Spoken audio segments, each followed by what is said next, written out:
August 1. புனித Alphons Maria Ligori. Italy நாட்டிலுள்ள மரியனல்லா பகுதியில் வாழ்ந்த வசதிமிக்க குடும்பத்தில் கிபி 1696 ஆண்டு பிறந்தார் அல்போன்ஸ் மரிய லிகோரி.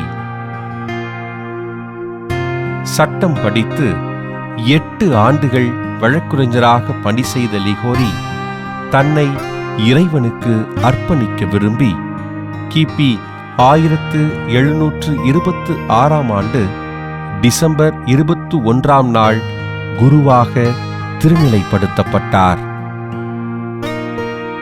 நேப்பிள் நகரில் சமூகத்தினால் ஓரங்கட்டப்பட்ட இளைஞர்களுக்காக பணியாற்றிய அருட்தந்தை லிகோரி குழந்தைகளுக்கு மறைக்கல்வி கற்பித்து அவர்களை வழிநடத்தினார்.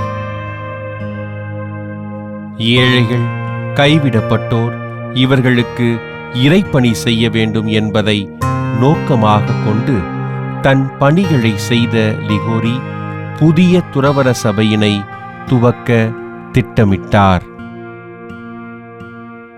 கிபி 1732 ஆண்டு நவம்பர் மாதம் 9 நாள் இரட்சகர் சபையினை துவக்கிய அருட்தந்தை அல்போன்ஸ் மரிய லிகோரி நற்செய்தி போதிப்பதையும் ஏழைகளுக்கு கற்பிப்பதையும் சபையின் நோக்கமாக வரையறுத்தார்.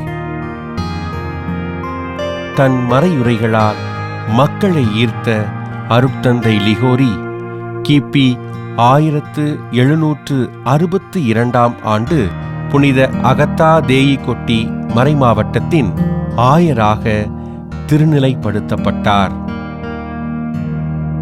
கடவுளின் அருட்கொடை வல்லமை வாய்ந்தது, இதனை அடைவோர் மீட்பு பெறுவர் என்று கூறிய ஆயர் அல்போன்ஸ் மரிய லிகோரி கிபி 1787 ஆண்டு ஆகஸ்ட் 1 நாள் விண்ணகமடைந்தார். அறநெறி இறையியல், மரியின் புகழ் மாலை, இரட்சணிய பாதை, கிறிஸ்துவின் உண்மை மறை வாழ்வு போன்ற நூல்களை எழுதி இறை விசுவாசத்தினை கட்டி எழுப்பிய ஆயர் அல்போன்ஸ் மரிய லிகோரி அவர்களை திருத்தந்தை 16 கிரகோரியார் புனிதராக உயர்த்தினார். புனித அல்போன்ஸ் மரிய லிகோரியின் திருவிழாவினை கொண்டாடுகின்ற நாம் இரட்சகர் சபை குருக்களுக்காகவும் அவர்களின் பணிகளுக்காகவும் ஜெபிப்போம்.